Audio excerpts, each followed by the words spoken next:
We talked about security and the concerns that both of us have about senseless violence, terrorism, and extremism. And we agreed that we need to continue to find constructive ways to partner together, ways that respect Pakistan's sovereignty, that respect the concerns of both countries. And I'm optimistic that we can continue to make important strides of terrorism inside of Pakistan's borders and the degree to which these activities may be exported to other countries. It's a challenge, it's not easy, and we committed to working together and making sure that rather than this being a source of tension between our two countries, that it can be a we had an opportunity to discuss Afghanistan.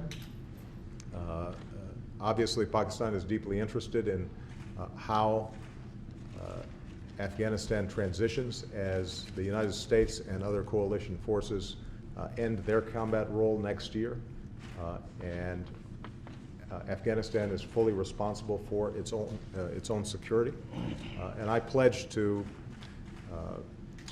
fully brief the Prime Minister and his government as we make progress in not only Afghan elections, but also a long-term strategy for stability in the region.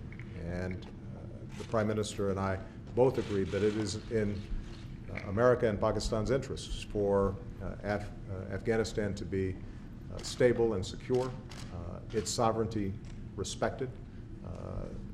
The Prime Minister has had very good meetings with President Karzai, and I know that President Karzai very much appreciated many of the gestures that Prime Minister Sharif has made, and I'm confident that working together we can achieve a goal that is good for Afghanistan, but also helps to protect Pakistan over the long term.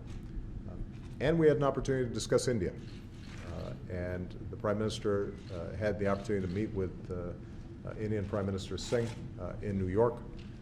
I think he is taking a very wise path in exploring how decades of tension between India and Pakistan can be reduced because, as he points out, billions of dollars have been spent on an arms race in response to these tensions, and those resources could be much more profitably invested in education and social welfare programs on both sides of the border between India and Pakistan, and would be good for the entire subcontinent and good for the world. And so Pakistan needs to go, and we want to be fully supportive that despite what inevitably will be some tensions between our two countries in the coming years. So, Mr. Prime Minister, welcome. Thank you for an excellent conversation and an excellent visit.